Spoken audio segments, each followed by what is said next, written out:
ওয়ালাইকুম সবাইকে, কেমন আছেন আপনারা সবাই? তো এটা আমাদের লাস্ট ইয়ারের একটা ট্যুরের ভিডিও ছিল। যদিও তখন ভালো করে ভিডিও করতে পারিনি। তো আমরা চলে গিয়েছিলাম কক্সবাজার। তো কক্সবাজার যাওয়ার আগে আমরা সব প্যাকেট করে বের হয়ে গিয়েছিলাম। এখানে মা, বেবি, সুন্নাত ওরা সবাই বের হয়ে গেছিলো। তো আমরা বাইরে সিএনজির জন্য ওয়েট করছিলাম, কারণ এত রাতে সিএনজি পাওয়াটা খুব টাফ হয়ে যায়। তো আমরা চলে গিয়েছিলাম চিটাগাং রোড। ওইখান থেকে আমাদের বাস ছাড়বে, তো আমরা ওভারব্রিজটা পার হয়ে সব লাগেজ নিয়ে ওই পারে যে ওয়েট করব। তো ওইখানে যেয়ে দেখলাম যে বাস এখনও আসেনি।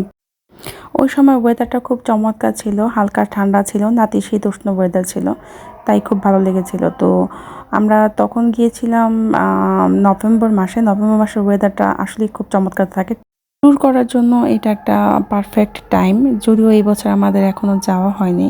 তো আমরা বাইরে ওয়েট করছিলাম বাসের জন্য, অনেকক্ষণই ওয়েট করছিলাম, কারণ এখানে অনেক বাসগুলি আসছিল আর যাচ্ছিল। তো এখানে আসলে কখনোই টাইমিংয়ের এক্স্যাক্ট ওরা বলে না।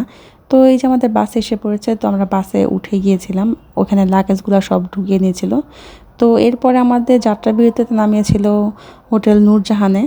তো ওইটা অনেক বড় একটা রেস্টুরেন্ট, আর কক্সবাজারের অনেক বাসগুলোই হচ্ছে এই রেস্টুরেন্টের মধ্যে নামায়। তো এখানে হিউজ ক্রাউড হয়। তো আমরা ঘুরে ঘুরে দেখছিলাম এখানে আসলে কি কি পাওয়া যায়, যদি আমরা কিছু খাইনি, শুধু চা খেয়ে এসে পড়েছিলাম। এরপর আমাদের টাইমিং শেষ হয়ে গিয়েছিল, তো আমরা বাসে উঠে পড়ব। তো বাসে উঠে একটা কফি খেয়ে নিলাম, কারণ ওখানে আমরা কিছুই খাইনি।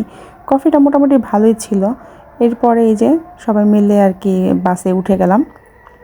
তো বাসে ওঠার পরে কিন্তু আসলে উঠে দেখি কেউই আসেনি, কারণ সবাই তো খাওয়া দাওয়া করছে, আমরাই তো শুধু খাওয়া দাওয়া করিনি।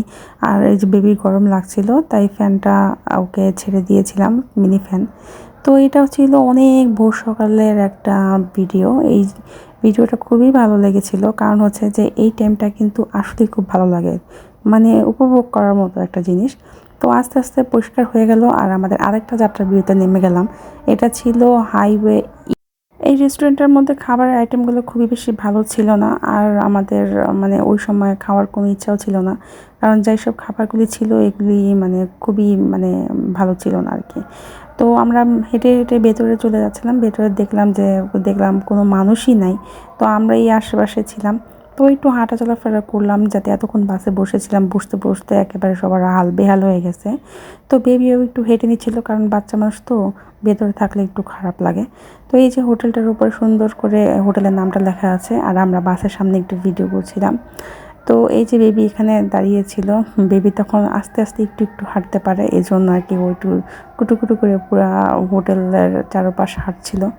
তো আমরা ওয়েট করছিলাম কখন বাসটা ছাড়বে। তো বাসটা ছাড়ার সময় ডাক দিচ্ছিল, তাই আমরা দৌড়ে চলে গিয়েছিলাম। তো এই যে করতে করতে কিন্তু সকালই হয়ে গেছে। তো আমরা বাস থেকে নেমে রিক্সা পাচ্ছিলাম না, কোনো মিশুক পাচ্ছিলাম না। তো মিশুকগুলো আসলে ওভার প্রাইস চাচ্ছিল, কারণ 10 টাকা ভাড়া চাচ্ছিল, 100 টাকা এরকম। দেখেন সরকার কিন্তু অবস্থা খুবই খারাপ সারা রাতে বাস জার্নি করে। তো আমরা চিন্তা করলাম যে একটু সামনে এগোয়ে তারপরে মিশুকটা নিই।